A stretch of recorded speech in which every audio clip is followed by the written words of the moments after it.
আপনার রান্নার গ্যাসের ইকোএসি করতে হবে কিনা আপনি কিভাবে স্ট্যাটাস দেখবেন আজকের ভিডিওর মাধ্যমে দেখাবো।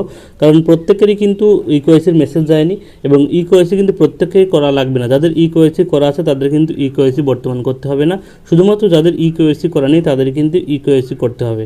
দেখুন এই ইকোএসি করা আছে কিনা বা করতে হবে কিনা তার স্ট্যাটাস কিন্তু দেখা যায়। কিভাবে আপনি স্ট্যাটাস দেখবেন চলুন আজকে এই ভিডিওর মাধ্যমে দেখাবো। সেটা আপনার ইন্ডিয়ান গ্যাস হোক বা ভারত গ্যাস হোক বা আপনার এইচপি গ্যাস হোক, সেটা আপনি কীভাবে ওটা স্ট্যাটাস দেখবেন এই ভিডিওর মধ্যে সম্পূর্ণ দেখাবো। তো ভিডিওটি শুরু করার আগে সবাইকে একটা অনুরোধ, ভিডিওটি সবার সুবিধার্থে শেয়ার করবেন এবং গুরুত্বপূর্ণ আপডেট পেতে অবশ্যই চ্যানেলটি সাবস্ক্রাইব করে রাখবেন। চলুন এবার দেখে নিই। ইকোএসির স্ট্যাটাস দেখার জন্য প্রথমে আপনার মোবাইলে গুগল বা ক্রোম ব্রাউজারে চলে আসতে হবে। এসে লিখে সার্চ করবেন মাই এলপিজি, ঠিক আছে, মাই এলপিজি লিখে সার্চ করবেন, সাথে সাথে মাই এলপিজি হোম এই লেখাটা চলে আসবে। এই লেখাটার উপর আপনি ক্লিক করবেন, ঠিক আছে। ক্লিক করার সাথে সাথে আর একটা পেজ ওপেন হয়ে যাবে। এবার এখানে আপনি যে গ্যাস কানেকশনটা আপনার আছে সেই গ্যাস কানেকশনের উপর ছবিটার উপর আপনি টিক চিহ্ন দেবেন, ঠিক আছে। আমি ইন্ডিয়ান গ্যাস কানেকশন আমাদের আছে সেই জন্য ইন্ডিয়ান গ্যাস কানেকশনের উপর ক্লিক করলাম। আপনাদের যেটা আছে সেটাকে আপনি ক্লিক করবেন। ক্লিক করার সাথে সাথে আপনাদের সামনে আর একটা পেজ ওপেন হয়ে যাবে। দেখতে পাচ্ছেন ওপেন হয়ে গেলে যদি এখানে আইডি তৈরি করা থাকে তাহলে কোনো সমস্যা নেই। এখানে সাইন ইন অপশনে গিয়ে আপনি লগ ইন করে নেবেন। যেহেতু আমি নতুন সেহেতু আমি এখানে যে রেজিস্ট্রেশন অপশন আছে প্রথমে আপনাকে রেজিস্ট্রেশন অপশনে ক্লিক করতে হবে। ক্লিক করার সাথে সাথে আপনাদের সামনে কিন্তু আর একটা পেজ ওপেন হয়ে যাবে। দেখতে পাচ্ছেন ওপেন হয়ে গেলো। এবার এখানে আপনি যে নাম্বার দিয়ে গ্যাস বুকিং করেন সেই নাম্বারটা এখানে বসাবেন। এখানে মেল আইডিটা ম্যান্ডেটরি না, মেল আইডিটা দেবেন না। তারপরে এখানে যে সাবমিট বাটন আছে দেখতে পাচ্ছেন সেই সাবমিট বাটনে ক্লিক করবেন। দেখতে পাচ্ছেন এই পেজটা ওপেন হয়ে গেলো। ফোন নাম্বারটা বসানোর পরে এখানে বলছে ফার্স্ট নেম লাস্ট নেম, ঠিক আছে, অর্থাৎ তার নাম এবং তার টাইটেলটা এখানে বসাবেন। তারপরে রেজিস্ট্রেশন অপশন আছে সেই রেজিস্ট্রেশন অপশনে আপনাকে ক্লিক করতে হবে।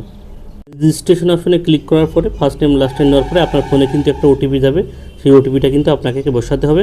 তারপরে ওটিপিটা বসানোর পরে এখানে যে পাসওয়ার্ড দেখতে পাচ্ছেন একটা পাসওয়ার্ড কিন্তু আপনার নিজে নিজে ক্রিয়েট করতে হবে, এখানে বসাবেন। তারপরে দ্বিতীয়বার আবার কিন্তু সেই একই পাসওয়ার্ডটা এখানে বসাবেন। বসানোর পরে এখানে যে দেখতে পাচ্ছেন আগে বসিয়ে দিই। তারপরে ওটিপিটা বসানোর পরে আপনারা পাসওয়ার্ড কীভাবে দেবেন সেটা একটু আপনাদের বলে দিই। দেখতে পাচ্ছেন এখানে কিন্তু 8 ক্যারেক্টারের একটা পাসওয়ার্ড হবে। সেখানে নাম্বার এবং আলফাবেট নাম্বার অর্থাৎ ABCD থাকবে এবং 1 2 3 থাকবে। এবং আপনাদের কিন্তু একটা এই যে হ্যাশট্যাগ বা ডলার এরকম কিন্তু একটা স্পেশাল ক্যারেক্টার কিন্তু এর মধ্যে দিতে হবে, ঠিক আছে। এগুলো দেওয়ার পরে এখানে দেখতে পাচ্ছেন যে I am not a robot দেখতে পাচ্ছেন, এখানে ক্লিক করে I am not a robot করে দেবেন। সবুজ টিক চিহ্ন হয়ে যাবে। ক্রিয়েট এ পাসওয়ার্ড যে অপশন আছে এই অপশনে আপনাকে ক্লিক করতে হবে। দেখতে পাচ্ছেন সাথে সাথে লেখাটা চলে আসবে your registration has been complete, please proceed in login. এবার কিন্তু আপনি আইডিটা লগ ইন করতে পারবেন। কিন্তু আপনাকে লগইন অপশনে গিয়ে আপনার লগইনটা করে নিতে হবে, ঠিক আছে। এই যে দেখতে পাচ্ছেন লগইন অপশন আছে, লগইন অপশনে ক্লিক করলাম। ক্লিক করার সাথে সাথে আপনাদের সামনে ইন্টারফেসটা খুলে গেল।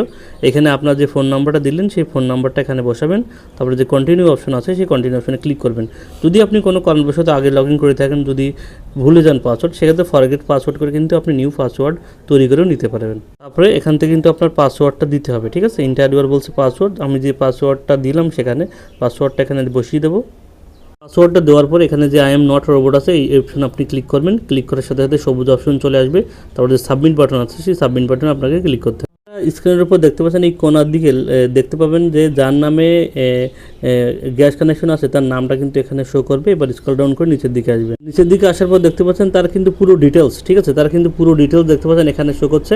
একবার দেখে নেবেন, ঠিক আছে। এখানে দেখতে পাচ্ছেন এখানে কিন্তু স্ট্যাটাস দেখছেন সবুজ অপশন চলে আসে। এখানে যে ভিউ মোর অপশন আছে সেই ভিউ মোর অপশনে ক্লিক করে আপনারা কিন্তু পুরো ডিটেলস এক লাইনে দেখতে পারবেন। এখানে দেখতে পাবেন আপনার কোন ব্যাঙ্ক অ্যাকাউন্টের সঙ্গে আপনার কেওয়াইসি আপডেট করা আছে, ঠিক আছে, আপনার নাম, আপনার ডিস্ট্রিবিউটর সমস্ত তথ্য কিন্তু এখানে শো করবে। ভিউ মোর অপশনে ক্লিক করার পর আপনারা দেখতে পাচ্ছেন এখানে আপনার কেওয়াইসি স্ট্যাটাস দেখতে পাচ্ছেন এখানে সবুজ অপশন আছে এবং কত তারিখে কেওয়াইসি আছে সেটাও কিন্তু এখানে আপনি দেখতে পাচ্ছেন, ঠিক আছে। অর্থাৎ আপনার যদি এখানে কেওয়াইসি স্ট্যাটাস সবুজ অপশন থাকে তাহলে কিন্তু আপনার কেওয়াইসি করা লাগবে না, ঠিক আছে।